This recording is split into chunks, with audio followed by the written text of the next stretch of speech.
Sous le ciel lourd de silence complice, je médite sur les tumultes de notre temps.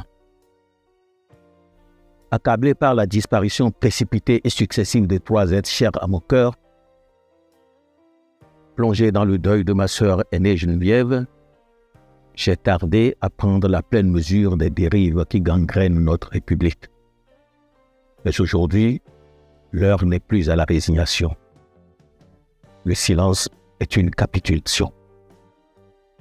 Un compatriote, auréolé de sa récente nomination, croit toucher du doigt les cimes du pouvoir. Ivresse ou cécité volontaire, il sème des paroles fétides qui empoisonnent le terreau fragile de notre vivre ensemble. Janvier Yawedewou, ministre conseiller, prête sa voix au cœur des courtisans. Ces funestes colporteurs de songes servis, ceux-là même qui, dans l'ombre des couloirs, murmurent l'idée funeste d'un 3e mandat pakistan. D'une voix mielleuse, empreinte de fausse sagesse et de réelle perfidie, Janvier Yawedewou tord le verbe, instaure la loi et caresse l'illusion d'un tour de passe-passe juridique. Mais à quoi bon épuiser mon souffle à lui démontrer l'infamie de ses propos? Une seule vérité, limpide comme l'eau de nos sources, suffit à rétablir l'ordre. Nul ne peut, de sa vie, faire plus de 2 mandats. Ainsi parle l'article 42 de notre Constitution de 1990, modifié le 7 novembre 2019. Ces mots, gravés dans la pierre de notre pacte républicain, ne sauraient être balayés par l'orgueil de seul homme. Si Janvier Yawedewou feint de ne pas en percevoir la portée, c'est l'avenir de notre démocratie qui vacille sur un fil fragile. Nous avons offert à son Excellence Patrice Talon tout ce que notre texte fondamental lui accorde. En 2026, tout doit s'arrêter. Imaginez l'inverse, murmurer l'idée d'une présidence à vie, c'est préparer l'avènement d'une servitude funeste. Ce qui m'inquiète, c'est que les oiseaux de mauvais augure se multiplient. De Yawedewou à Tansey, en passant par Koroville, les pyromanes s'agitent sans honte. Qui les envoie? Qui, dans les replis de l'ombre, teste la patience du peuple avant d'oser l'impensable? Heureusement, Patrice Talon a répété à maintes reprises sa volonté de partir après ce second mandat. Et nous voulons le croire, non par simple confiance, mais parce que la loi s'impose tous, chefs de l'État comme simples citoyens. J'ai été fier en 2016 de porter la vision politique du président Talon.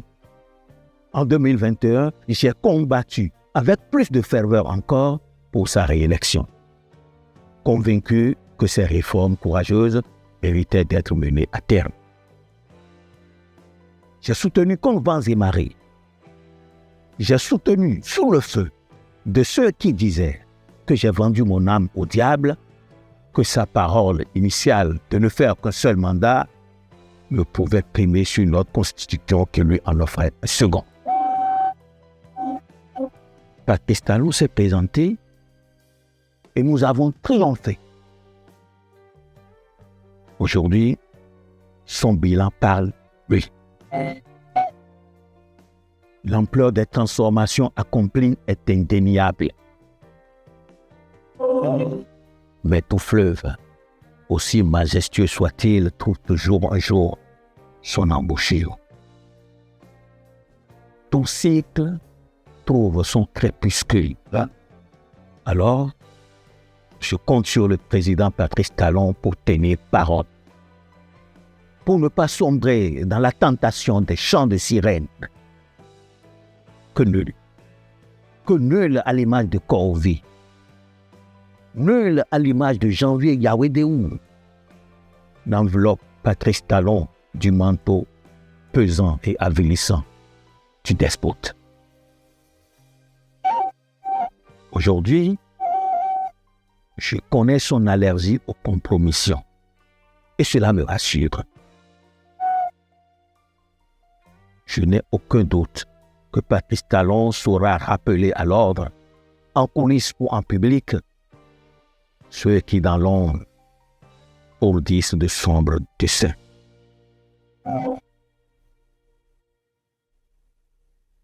Quant à Janvier Yawédéou, s'il se croit plus sage que nos juges de l'affaire Olivier Bokor et Oswald Omeki, s'il juge trop légères les sentences prononcées, qu'il sache que l'indécence n'est pas une vertu. L'esprit noble ne s'abaisse pas à alourdir le fardeau des damnés par des paroles vides de justice.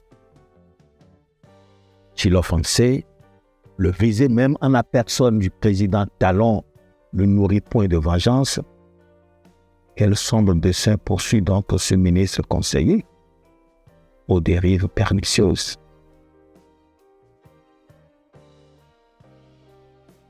Enfin, en prononçant ces mots, je me déleste du poids des insanités vomies sur notre République ces derniers temps. Et je garde foi à l'avenir. Car même plus noire de la tempête, notre démocratie, telle une flamme vacillante, se tracera toujours un chemin vers la lumière. C'est moi, Ignace Yetchenou, qui vous le rappelle. Sous le ciel lourd de silence complice, je médite sur les tumultes de notre temps. Accablé par la disparition précipitée et successive de 3 êtres chers à mon cœur, plongé dans le deuil de ma sœur aînée Geneviève, j'ai tardé à prendre la pleine mesure des dérives qui gangrènent notre République. Mais aujourd'hui, l'heure n'est plus à la résignation. Le silence est une capitulation. Un compatriote, auréolé de sa récente nomination, croit toucher du doigt les signes du pouvoir. Ivresse ou cécité volontaire, il sème des paroles fétides qui empoisonnent le terreau fragile de notre vivre ensemble. Janvier Yawédéou, ministre conseiller, prête sa voix au cœur des courtisans. Ces funestes colporteurs de songes serviles, ceux-là même qui, dans l'ombre des couloirs, murmurent l'idée funeste d'un 3e mandat pakistan.